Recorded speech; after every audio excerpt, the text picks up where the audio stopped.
Good evening, everybody.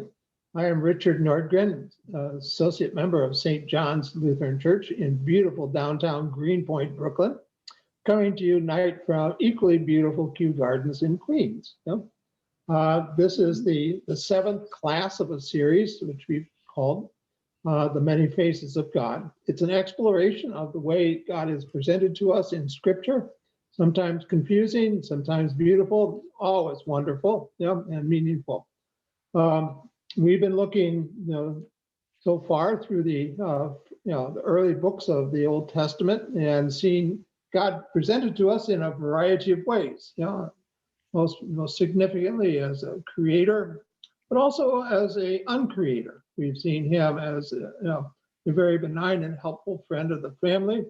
But we also saw him in taking care of his own people, where he was a mighty warrior and took on the whole military array of the Egyptian kingdom.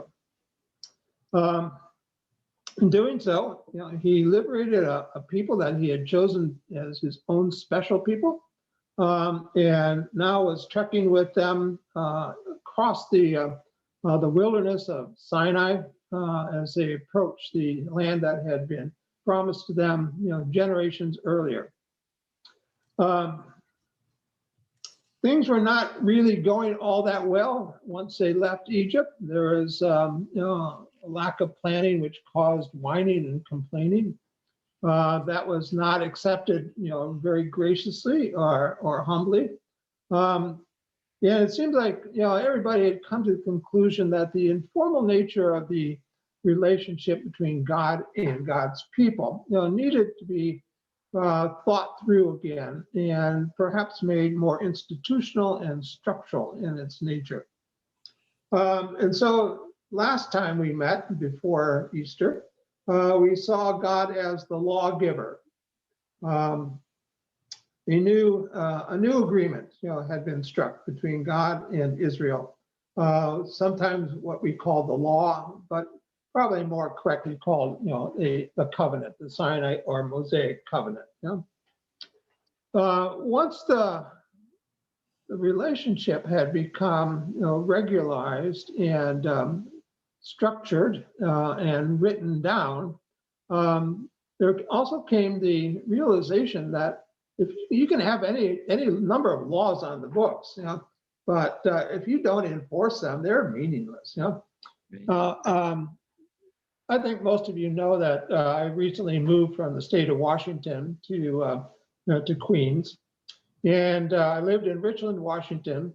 And years and years and years ago, the city council, in its infinite wisdom, passed an ordinance prohibited the display of aerial fireworks anytime, especially on the 4th of July. Richland is not all that far from a number of Native American regulations. And if you're big enough, and or tall enough to put money on the counter, you can buy damn near anything that goes whiz, bang, and boom. I stopped going to the more public fireworks displays because I could just walk out my front door, stand on my porch, look into the sky, and go ooh and ah, and be amazed with the variety of lights, colors, sound, and noises that were available to me because somebody had dumped a lot of money into the Native American coffers to buy these fireworks. And predictably on July 5th, there would be letters in the local paper about people who were disgruntled dog owners who had their pets terrorized. And other sundry folks who objected to the fireworks. And the theme of it was, ain't it awful and shouldn't there be a law? Well, it may have been awful, but there was a law. But it was a law that was not enforced. Right. Nobody had, been ticketed. No one had, been arrested. No one had been wagged at with their, the shame finger. And so with impunity, people felt that they could go up to the reservations, buy whatever they wanted, send it off into the night sky, and they didn't have to worry about any consequences. And I got a free display.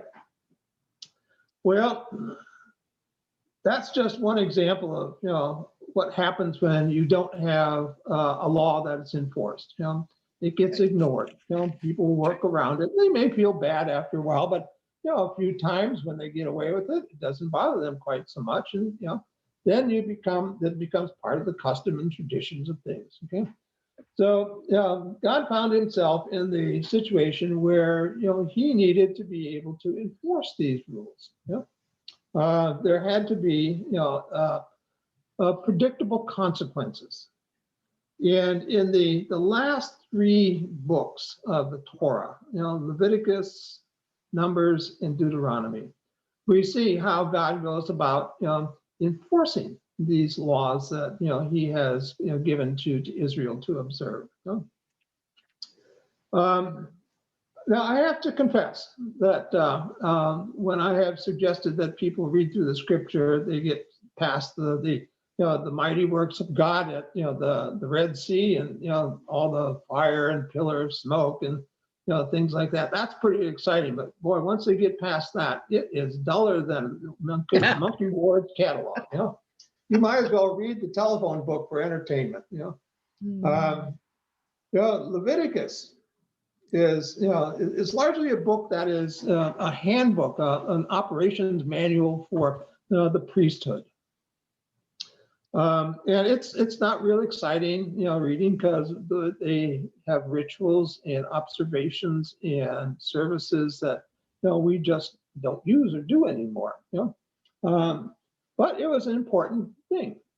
The book of Leviticus is generally thought to have been written in at least its final form during the Babylonian exile, centuries after the event it seems to report on. There's a pretty good consensus that the Exodus happened around the year 1200 BCE, and the exile was about 700 years after that, perhaps a little more. But Leviticus, was written at a time when it was necessary to put these things down in writing. The elites, particularly the temple elites of Jerusalem and Israel, had been captured, exiled, and held captive in a strange place, and they had no way of knowing what the future held for them. They may have been entertaining the idea of an early release, but they were preparing a worst case scenario. And that would include the possibility that the priests who had been taken captive and put into exile would never return to their homeland. Perhaps someday a future generation would be allowed to return home. But when that happened, this future generations of priests needed to know the exact way to do the rituals. The consensus was that the correct observation of the rituals, doing it just perfectly correct each and every time, was essential to making God happy. And so they had to have this manual of operations that would allow future generations, if they were allowed to go back to Jerusalem and serve in the temple, to do those rituals correctly. So that's one of the things that Leviticus is all about. Another thing that Leviticus, is very insistent upon is that Israel is a nation that is apart from any other nation in all of the world. Israel is a holy nation. It's not just the priests, who are the holy component of the people. The people themselves, constitute part of a holy nation. And the fate of the nation will rise and fall on the behavior. Boy, that's hard competition. You gotta love New York City, folks. You just gotta love it. And never a dull moment. Nope. So in the mind of the priests, that they were set apart for a special calling, much like we understand our pastors today are. They are not distinctly different from other Christians, just that they've been called by God to do a particular form of service on behalf of all the people. in my denomination, the Presbyterian Church USA, civil law, allows pastors to officiate at weddings, but you can go to the internet and find, an ersatz ordination form, and you're legally allowed to wed people, and at least in the state of Washington. But there's essentially maybe three distinct functions of pastors in the Presbyterian Church: presiding at the Lord's Supper, officiating at baptisms, and moderating the church session, the council of the church. Anything else can be done by lay people. They can pray, they can sing, they can preach, they can collect money, they can run the affairs of the congregation. They can do just about anything that we think a pastor might be able to do, except for those three small things. Something like that, was at work in Israel in the mind of the Levitical priests. They served, in the temple, but the rest of the nation had to be holy in order to be pleasing to God. So there's a couple of things that I would like to have us look at, from and read from the book of Leviticus that illustrates and fleshes out what I've been talking about, the nature of this book. Now there's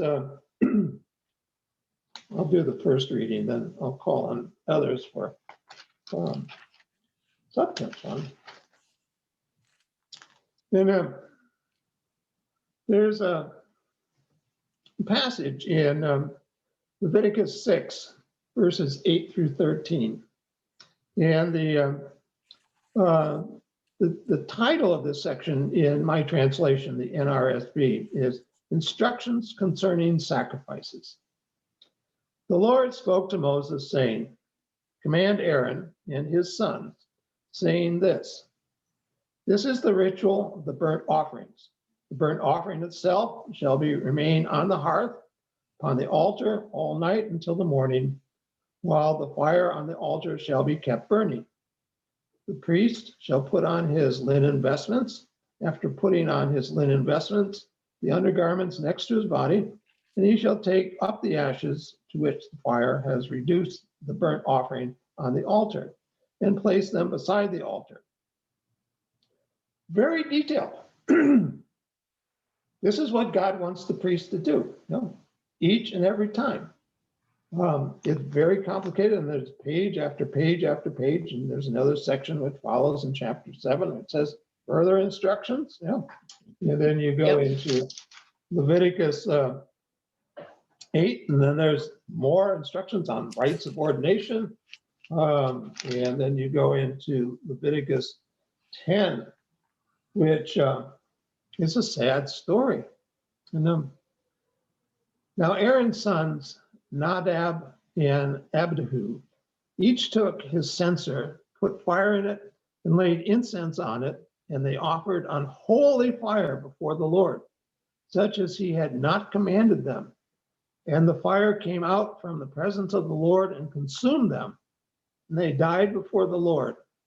And Moses said to Aaron, "This is what the Lord meant when he said, 'Through those who are near me, I will show myself holy, and before all the people, I will be glorified.'" And Aaron was silent. You've got to do it the right way, or the law enforcer is going to notice, and there will be a price to pay for it. Very strict. Not a whole lot of grace in there. Not a whole lot of grace. No.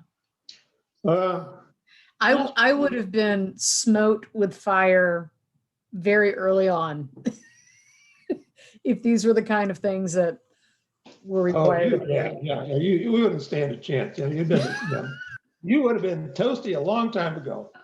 Yep. Okay. Megan, can I ask you to read? Yeah, sure, why not? Sure. Chapter 19, verses 1 through 4 of Leviticus. I'm getting there.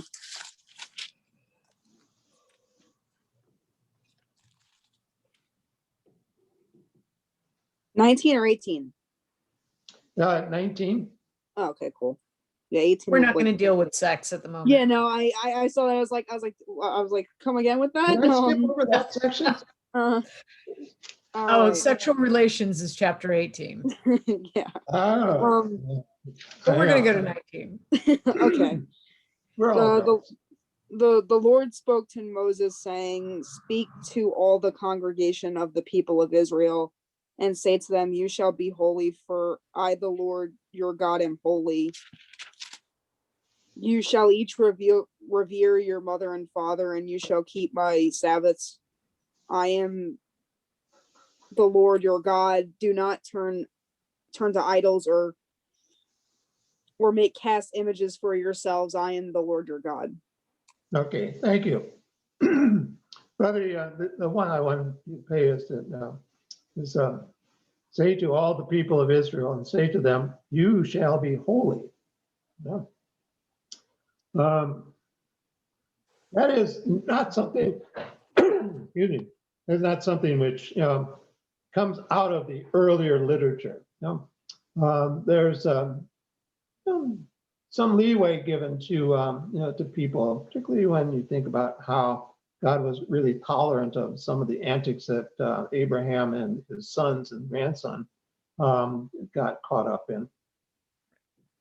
But yeah, there's a lack of energy too. I think I would say that I get when I think about God as presented to us in Leviticus. Concerned with the right and proper thing. I mean, I'm sure that if God had a dinner table, it would have knives and forks and spoons and all the glassware and all the other accoutrements of a formal dinner lined up just so. Just like in some of these English melodramas that we watch on PBS. This is the way Leviticus wants us to see God. Strict, stern, Victorian, in a very harsh way. Not very tolerant of human foibles or errors. There's nothing in that story about the two sons of Aaron who were consumed by fire that would suggest that they were intentional. It's just they forgot, they overlooked, or something that is relatively harmless. They got consumed by fire. So God is not very energetic. He's involved. But he's not really leading the charge anymore. He not like when we saw him taking the situation in Egypt in hand and really getting down into the dirt and dust of things with people and making sure that things happened. But when you go down in the 19th chapter to verse 9, and this has been seared into my head. When you reap the harvest of your land, you shall not reap to the very edges of your field or gather the gleanings of your harvest, blah, blah, blah. Yeah. You shall leave them for the poor and the alien. I am the Lord your God. And I was just out for a walk one day with a friend who is a egalitarian conservative Jew. And we were walking past a car wash. And quite often at the edges of car washes, there will be coins on the ground that just kind of got thrown out of a car when they were vacuuming or whatever they were doing. And I was like, ooh, money. And I started to pick that up. And she said to me, put that down. And I said, okay, why? And she quoted this to me. And she said, these guys who are working here, they're all undocumented. And yes, they get tips, but this little bit that is here, it's a little bit extra for them. It's not a lot, but every single thing that they can get from this honorable and honest work they're doing, they should get. And I was like, yes, like it just had never, like, she took this thing about how you plow your field and applied it to that in such a rabbinical way. And I was like, that's beautiful. it really, yeah. And I do not pick up like if it's after hours and I find a loose penny when I'm walking past something like that, I will pick that up. Yeah. But every time I do, I'm like, I'm not supposed to be doing that. But it just struck me like how the application of this, it's like you Mhm. could by right take it all, right? But Yeah. God is saying, generously set aside a portion. Don't do the work for them, but allow them to come and have the honor of work to make a way for themselves. You know, I think it's one of the most beautiful pieces of Leviticus, just because I have that memory of the Yes. application. Yeah. Ah, you had a wise teacher. Yeah. I have very wise friends. Yeah. I'm the slacker among us. Ah. Well, I mean, yeah, allows them to shine. Truly. You don't cut your pride all the way to the edge of the field. No. Okay, so to wrap up Leviticus, it is largely a book of proper observation of rituals and services and worship forms. The priests are the ones who are the caretakers and guardians of those rules, and they become the gateway, for the spiritual well-being and welfare of the rest of the nation, which, in all fairness, is now regarded as a holy nation, even though, as we'll find out, we rarely behaved according to those scriptures. In some ways, Leviticus, gets you thinking that priests are religious bureaucrats or technicians. They knew the right way to do things. They knew the paperwork, where the boxes had to be checked and the signatures gathered. And they had learned that if they do it the right way, God will be happy. And in some way, it turned out to be a rather manipulative arrangement. And certainly by the time we get to the life of Jesus, the maintaining the correct forms of religion became far more important than observing the spirit of the religion. So let's move on to Numbers. Very different book, very different tone. God is instructing Moses, who instructs Aaron, who instructs the priests, and the people get informed eventually. It's all sort of top down, and it's very functional. It's very smooth. It goes forward, and we see what happened if there's deviations. But by and large, it looks like this is a system that's got a huge flywheel on it. It'll go forward in the same path, way for an indefinite amount of time. Numbers is a very different thing. Okay. Let's get a taste of it first before I go into some detail. I would ask Pastor if you would read Leviticus chapter 4, Leviticus? verses 1 to, I'm sorry, Leviticus 11. No, Numbers 11, 16 through 23. Numbers 11, 16 through 23. Let me find it. Hold on. I need more light. Hold on. Okay. You said 11 through 23? 11, 16 through 23. 11, 16 through 23. Sorry, I was in the wrong chapter.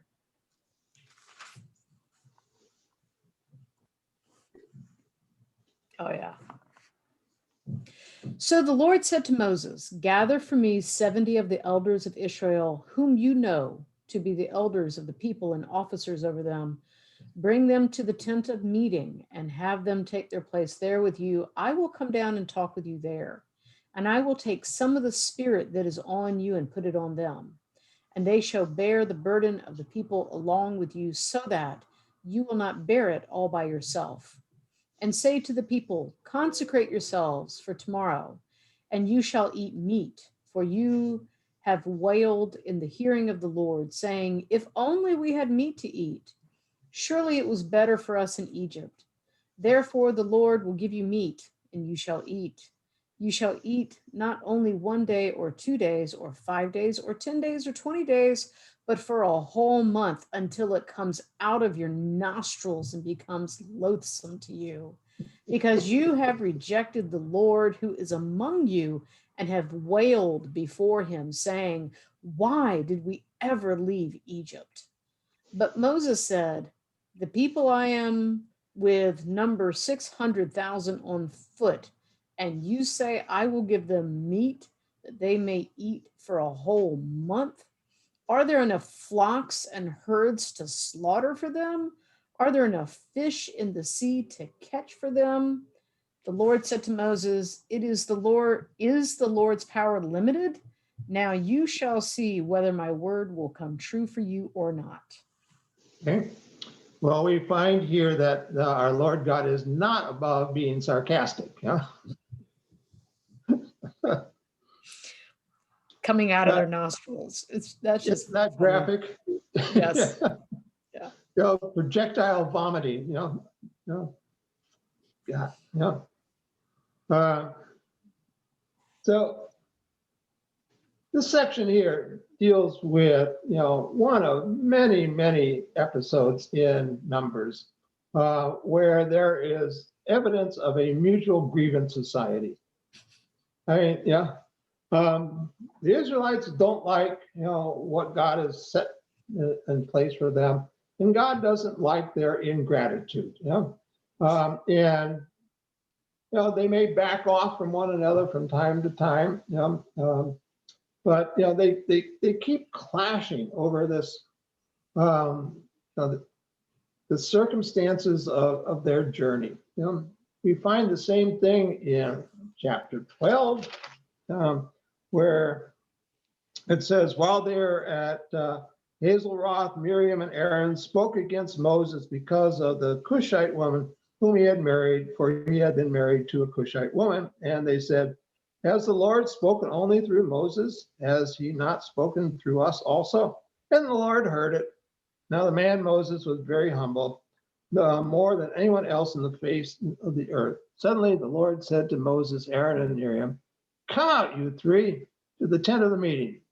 So the three of them came out, and the Lord came down in a pillar of cloud and stood at the entrance of the tent and called Aaron and Miriam, and they both came forward. And he said, hear my words.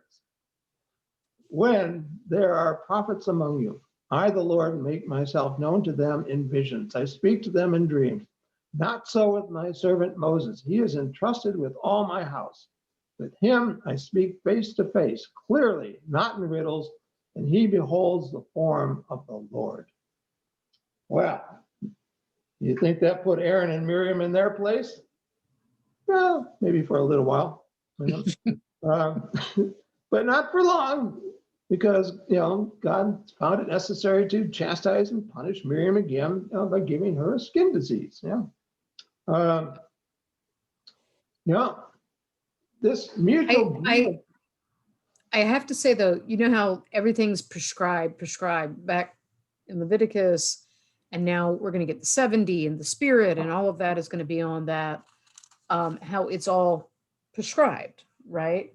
But there's that wonderful story of Eldad and Medad in just after the 70 elders, and they aren't in the tent, and they're somewhere else, and suddenly they start prophesying, like the Spirit crept out. And it's those little things that crop up in these stories that just, it's like, that's where it's law, but then there's this grace of like, well, what God is doing can't be contained among the 70 in this tent alone. It actually gets out into these unexpected places. I knew this pastor who used to pray, may we have Eldads and Medads numerous among us, which I thought was a great prayer.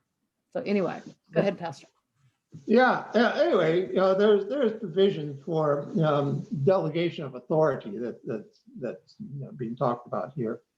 But there is certainly a cabal within the leadership of Israel who wanted that delegation of authority restricted to the right people. And if you're going out outside the tent grounds and you've got the spirit of the Lord upon you and you're prophesying, you are a suspect. You are you have jumped the bounds. Right. Something that good preachers ought to do quite regularly. Yeah. So in Numbers, we just find these many episodes where things are not going well in this relationship. Moses angry, Miriam and Aaron are angry. God's angry. People are angry, and they just can't seem to work it out. God just can't seem to change the culture so that people are enthusiastic about the relationship.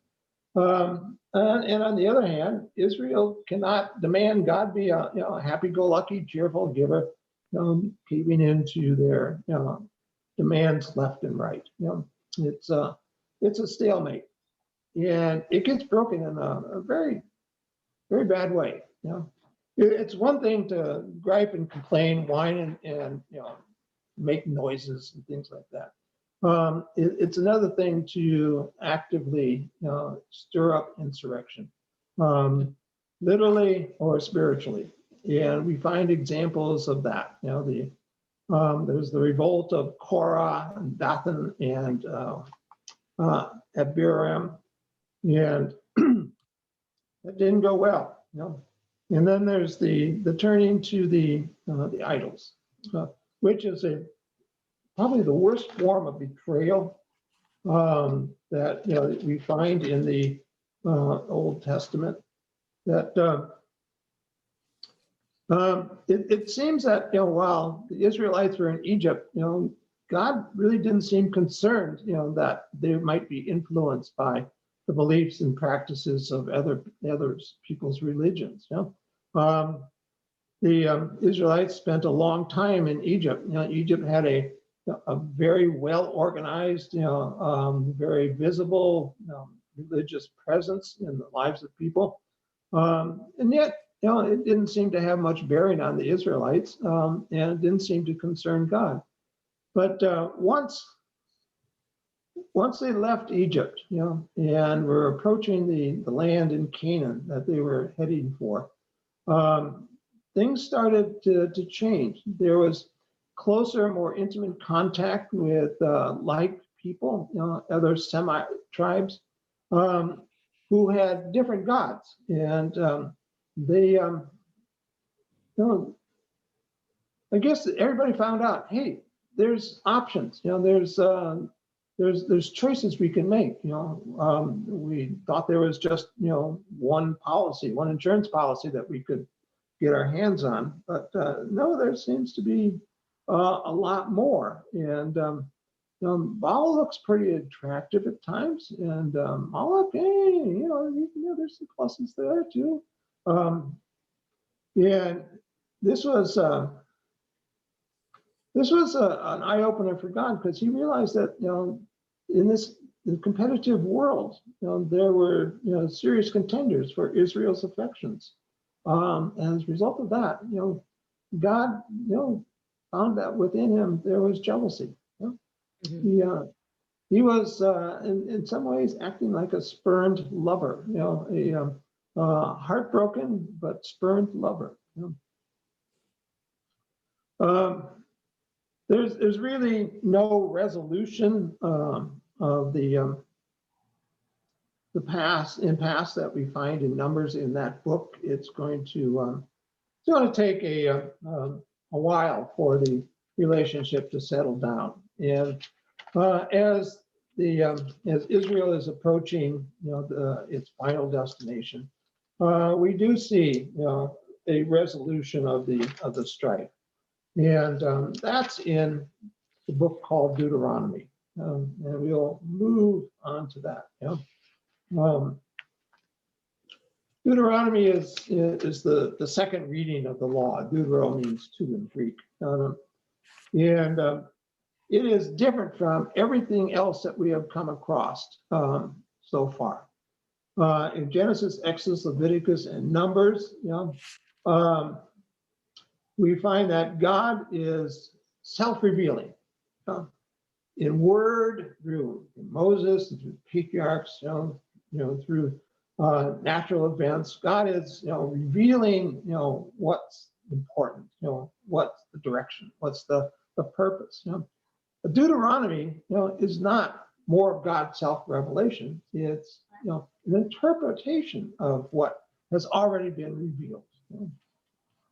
The setting for it is that they've passed through a number of hostile tribes, and they are right on the verge of entering Canaan. Moses had fallen into disfavor with God, in one point, and so God said, "Well, I'll let you take a look at where your people are going, but you're not going to get there yourself." That is just so unfair. That has never set right with me. It's like this dude did everything and he had like this momentary, and God's like, "That's it, you're done." Yeah. And the graces he gets to see, he gets to look over, but it's like, oh my God, really? I think God just was pretty crappy there. I can't disagree with you. Okay. Yeah. So Deuteronomy is an interpretation of God, what God has said, what God has commanded, the ordinances and laws, the promises that God has made, and applying them, to the circumstance that, hey, you're right, ready to go. We're going to launch this thing, and then you're going to get, the fulfillment of the promise of having your own place. And it's going to be good. Just, you just got to do it the right way. Just got to do it the right way. Any deviation, it's not going to go well for you. If you succumb to idolatry again, it's going to go even worse. You've got to be 100% committed to this operation. Otherwise, it's not going to go forward. So this is, Moses' farewell address, his final instructions to the people, his way of, saying goodbye to them. He sums up the law, in some really neat ways. And he also describes God. He summarizes in his own way, aspects of what we have been studying for the last 6 weeks. Okay? And that is found in Deuteronomy chapter 4, verses 1 through 4. Megan, would you read that short passage?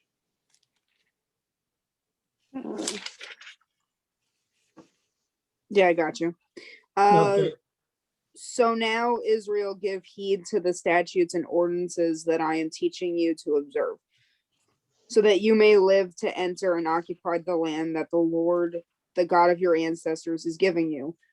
You must neither add anything to what I command you, nor take away anything from it, but keep the commandments of the Lord your God, and with which I am charging you. You have seen for yourselves what the Lord did with regard to the Baal of Peor, I guess. Yeah. How the Lord your God destroyed from among you everyone who followed the Baal of Peor, while those of you who held fast to the Lord your God are all alive today. Thank you, Megan. Yeah. Okay. So it's pretty clear, that there is no tolerance, for deviation. You have to observe all the commandments, observe them correctly, and there ain't going to be any mercy, if you go after these idols of other people. That's just intolerable. You are you get capitally punished if you do that one. Okay? Moving a little further into the 4th chapter. Pastor, would you read verse 32 through 40?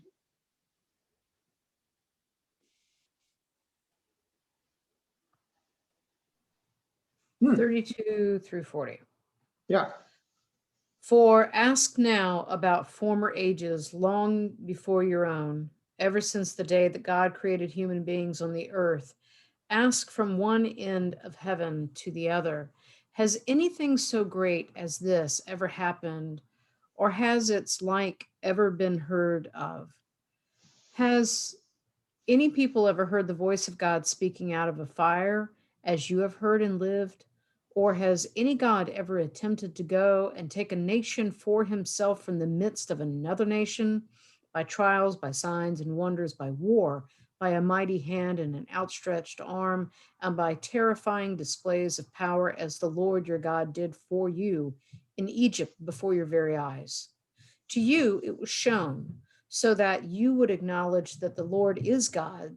There is no other besides him.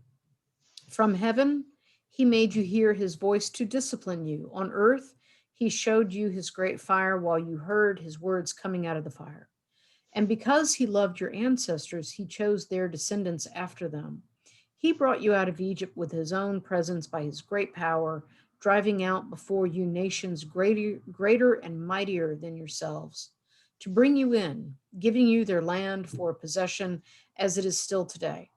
So acknowledge today and take heart that the Lord is God in heaven above, and on earth beneath there is no other. Keep his statutes and his commandments, which I am commanding you today, for your own well-being and that of your descendants after you, so that you may long remain in the land that the Lord your God is giving you for all time. Thank you. Yeah. In this passage, Moses has summed up what God is like. Well, some of what God is like. But this passage probably describes the way most people think about God. All powerful, almighty, can do signs, wonders, and miracles. Can chasten and punish, and has the the keys of life or death. That control you. But a lot has been left out of this summary passage of what God is like.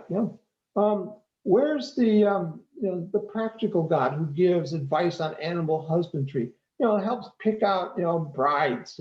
Who makes wedding arrangements. Who makes sure that the flocks get fed and the fields get watered. Who's this friend of a friend to the family? Where is the creator in all of this? This is more about God the all-powerful. And I think this is the way that a lot of people, Christian and Jew, if asked, this is what they would say God is like. He can do anything he wants to do. Not true, but that's what a lot of people believe. Okay? So, in summarizing the law and explaining it, Moses has also, summarized and explained God, but in ways which, put boundaries or constrictions on what God is like and what God can do. Deuteronomy goes through, the canon of the law and explains it, and repeats it. It's a little more interesting than Leviticus, because it's just not dealing with the holiness code. It deals with practical affairs of human relations. But in explaining, the requirements of the law, it does not shed a lot of clarity on who God is in this mix. God is all powerful, but in some places we read that you should fear the Lord your God, tremble in His presence. And in other places, the instructions are to love and serve the Lord with gladness. In my mind, it's really hard to to stand, trembling in fear that I might get smote with a mighty smite, and feel love and affection for the person who is going to do this to me. That is one of the modernisms that clouds what this is all about. We think of fear and trembling, love and serve as emotional things. The Bible thinks of them as doing things. Right. Or having a certain attitude or a character trait. And when we are instructed to love and serve the Lord and to stand before His presence with fear and trembling, we are being asked to remember that above all, loyalty, faithfulness, is one of the requirements that God has laid upon us. It's not just the correct observance of the rituals and the behavior patterns and the rules and the ordinances and the laws. It's having undivided, an undivided relationship. One is not ambivalent or ambiguous, but one which is for God 100% of the time. To think of love as trustworthiness is, to take it out of the emotional realm and to put it into the behavior realm. To think about, fear as obedience, also means compliance with what God wishes. And I think, when you go through the book of Deuteronomy, with that thought in mind, it becomes a whole lot clearer. Israel is going to be faced, for a long, long time with the competition offered by other people's deities. It's going to be their shining glory that they refuse to succumb to that temptation at times, but it is also their mark of shame that many, many times they turn to other gods and worship them, and had mixed loyalties. It's not exactly the case where they turn their back completely on Lord God. It's to say it's both and. It's like you get two insurance policies. You get crop insurance and you get flood insurance. It's a full package. The other things that I think is worthy of our consideration, and so I'm going to toss this out as a reflection question. God said He's going to be the lawman who enforces the rules. If they're being enforced today, how is that happening? What do you think?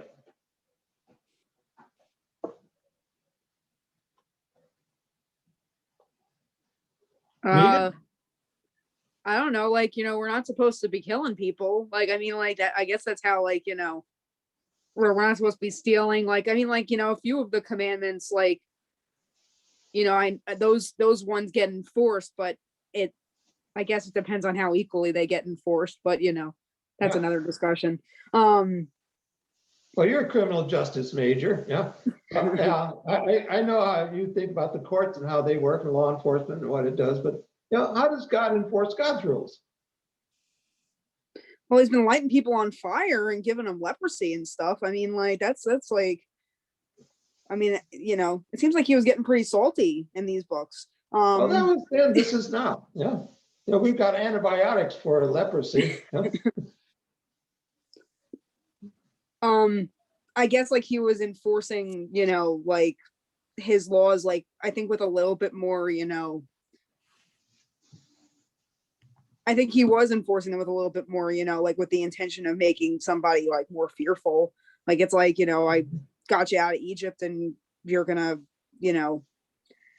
whine about it. It's oh, okay, so, deal with this now and see how you like it then, Yeah. and that's, He told them, but yeah,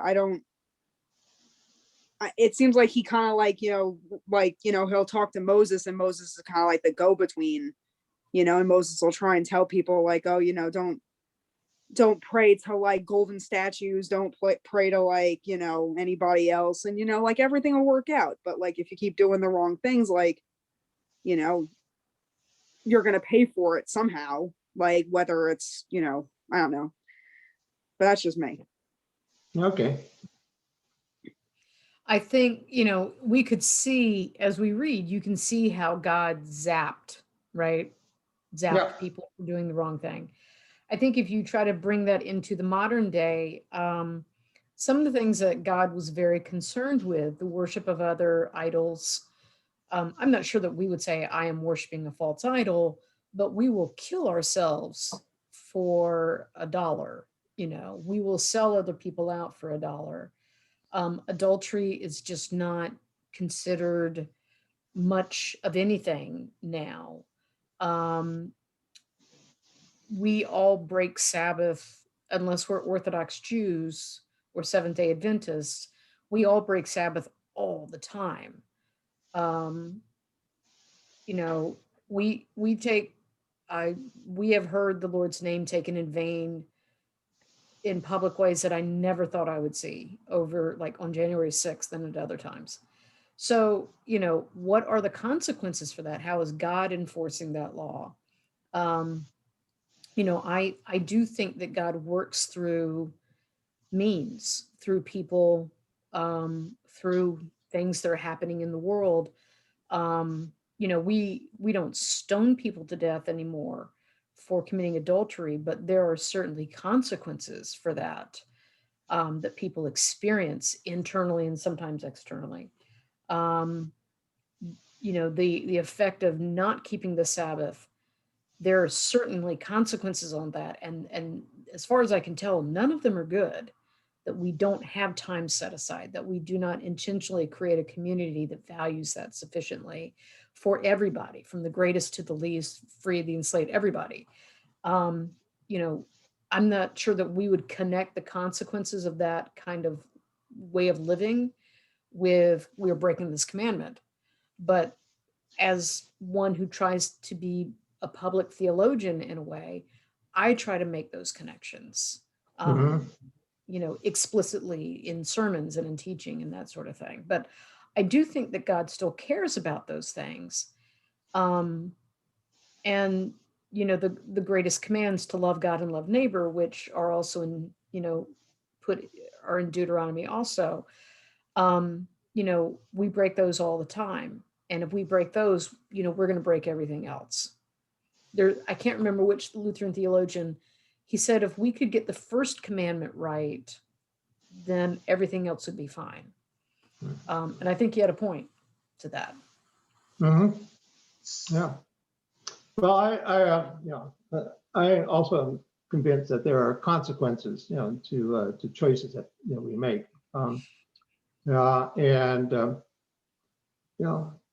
Some of the choices that we make, turn out to be rather crummy, and there are consequences from that. But I think you're onto a point there that I believe is correct. Is that in the minds of most people, they don't see that as spiritual punishment. It's I cheated on my spouse. My spouse found out about it. There was hell to pay. I lost a lot of money in the divorce. And I don't think I would find many people who would come to the observation that maybe that's the way God was getting my attention, about my behavior. There's a disconnect that's going on. Between the only people I know who actually purposely do that are people who are in recovery. You will hear, if you go to an open meeting and you listen to addicts talk, they will talk about like how the serenity of their life is directly connected to their spiritual condition, right?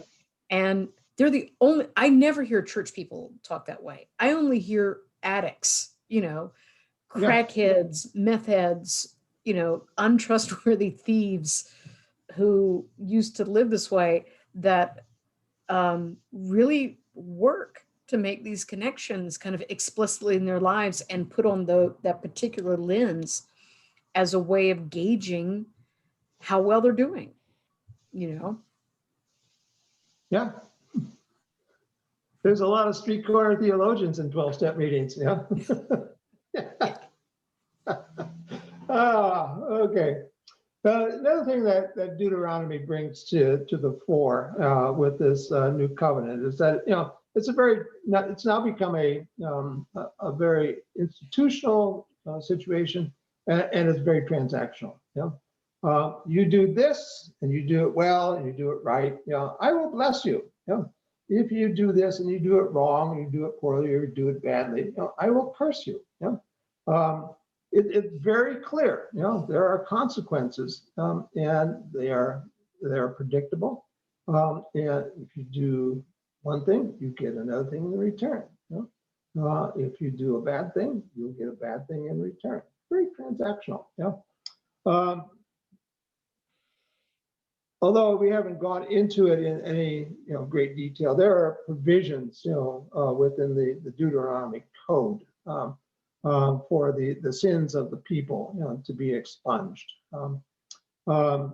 But that still doesn't change the overall dynamic of the relationship. It's a transactional relationship now, rather than one that's based on mutual affection and respect. So that leaves us with the first 5 books of the Old Testament called Torah. In terms of the Jewish community, these are the 5 most important books. And within Christianity itself, there has been a lot of borrowing. Unfortunately, not too many people go into the Old Testament and bring the new with them. They interpret it as though Jesus hadn't done anything. But oh well. Next Sunday, we'll be looking at Joshua and Judges, 2 historical books that have to do with the entry into Canaan and then its settlement and how things worked out. Before I close off with a prayer, are there any final comments or questions that anybody would like to offer up? Okay, let's bow in prayer. Our Lord God, we do love you, we do respect you. We do recognize your greatness and your power. We recognize your gentleness and compassion. We recognize your concern and your caring. You can be, and you are, many things to many of us. You are what we need you to be when we are at our high points and at our low points and those points in between. You are with us, in all the circumstances of our lives, sometimes, chastening us, reminding us, we can do better, encouraging us, strengthening and supporting us, giving us, honesty and forthrightness. You are worthy of our love and our admiration and our service. We do that, in gratitude, thanksgiving, and joy in our hearts. We ask you to bless us this evening, give us rest so that we may be prepared for the delights of the day that you are presenting. We ask you to be with those who are ill or in trouble or discouraged, or frightened of what the future holds. We ask you to do these things to bless us in so many ways in your Son's name. Amen. Okay, thank you for being part of this discussion. And see you next time. And if you would like to pass it on, this will be carried on YouTube, Facebook, and what's the third one? Instagram. Instagram. Okay. I still have to apologize for my Luddite inclinations. Okay. It's all right. That's okay. That's grace. That's right. Thank you, Pastor Nordgren. You bet. Good night. Good night.